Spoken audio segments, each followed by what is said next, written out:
Thank you for clicking on this video. Welcome to another episode where we are modding the Squier mini P bass to make it sound as good as we can. In this episode, I'm going to be stringing this mini P up with Labella flatwound strings. Let's check it out.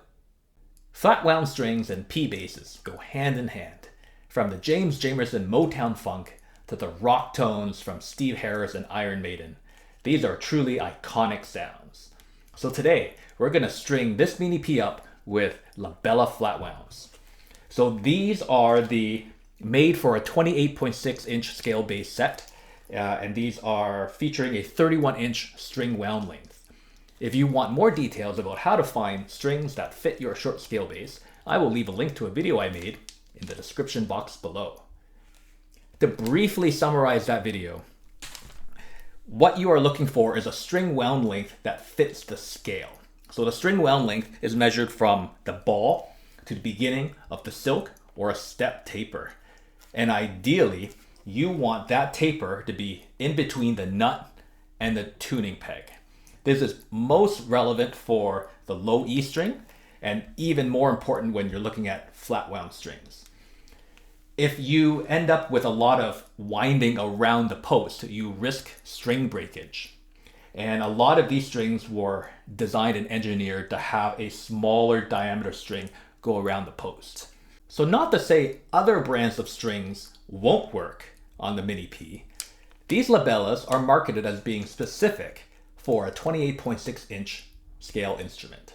So the gauges on this set are a 109 for the low E, an 89 for the A, 69 for the D, and 49 for the G string. So compared to a more run-of-the-mill standard round wound set, these are a bit on the heavier side, but they're very smooth, and these are stainless steel flat wounds. So let's check out some of the tones you can get from it. Let's start with the volume all the way up and the tone all the way down, finger style.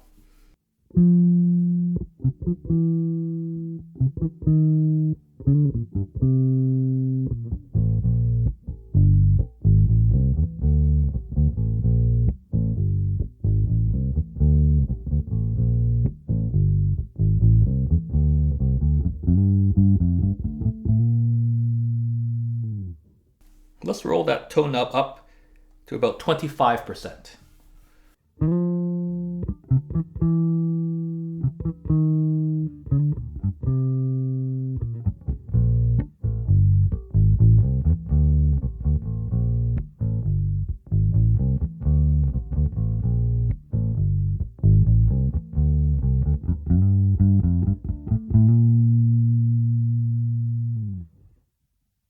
Let's roll the tone up to about 50.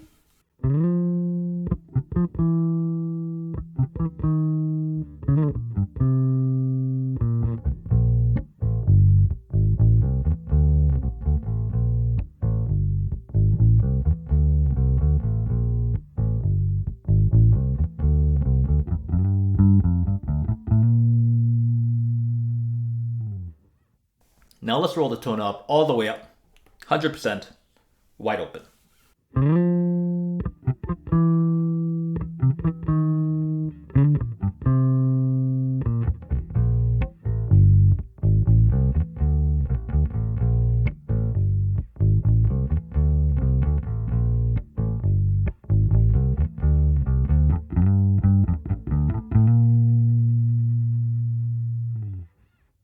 I should mention that this bass is otherwise stock. So this is the stock included pickup, stock electronics, stock bridge. The only thing I've changed are the strings. Now, if you want to get into that Motown Jamerson funk, let's throw some foam by the bridge underneath the strings, and let's see whether or not we can get the Motown funk. Let's have the tone knob at around 50%.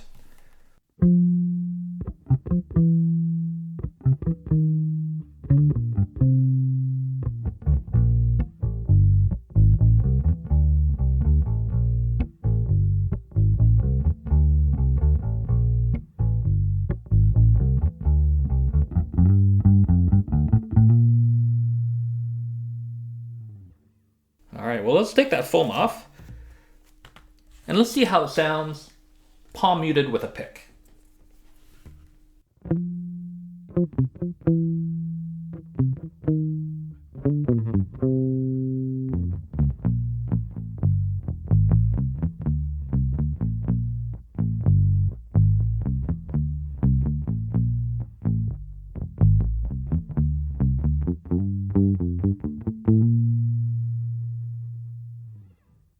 Well, let's put this bass up with a drum track, and as a sonic reference, let's compare it with a full-scale 34-inch Fender P bass strung also with flatwounds.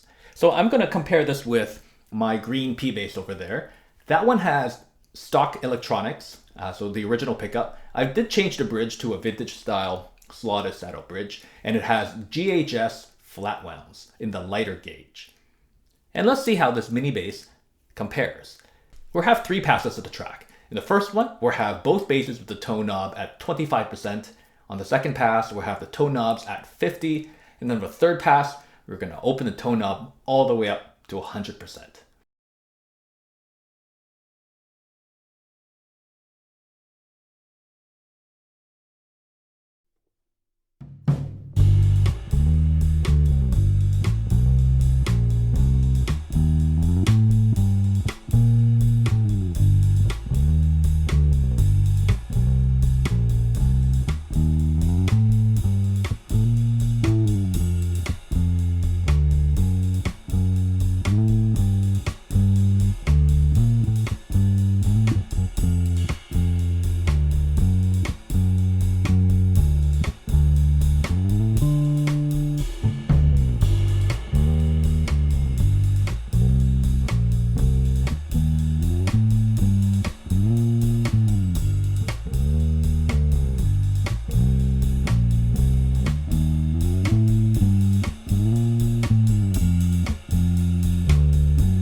Well, I hope you enjoyed that playing example.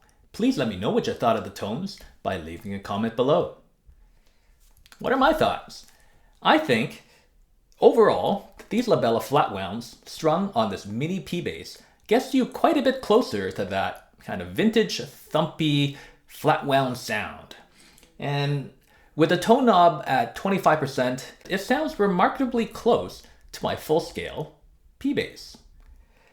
I think with the tone knob higher than 50, and especially wide open, the tones start to diverge. And you can tell from the full-scale P bass with flatwounds that the mid-range has quite a bit more complexity to it, and there seems to be a wider frequency spectrum in comparison to this Mini P.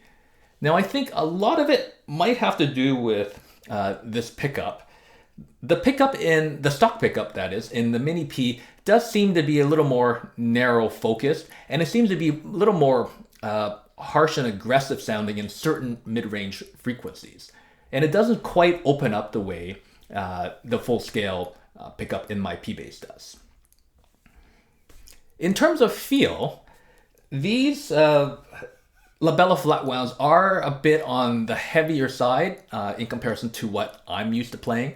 I'm used to playing Tomastic Infeld jazz flats and GHS light gauge flatwounds. So these do feel quite a bit thicker, heavier, and stiffer under my fingers. Now with the short scale length, they are definitely easier to play than deep talking Labella flats would be on a full scale 34-inch P bass. Overall, I do think these Labella flatwounds get this Squier Mini P bass closer to that vintage thumpy sound. With the tone knob open though, it's less convincing for that flatwound rock sound, Iron Maiden style. So if you're looking for flatwounds for your Mini P, you can give these Labellas a try. They fit perfectly on this bass. Now again, not to say that other flatwounds won't fit a 28.6-inch scale bass, but there's an element of buyer beware. These Labellas were engineered and designed to fit specifically on a 28.6-inch scale instrument. Thanks so much for checking out this video. Catch you next time. Peace.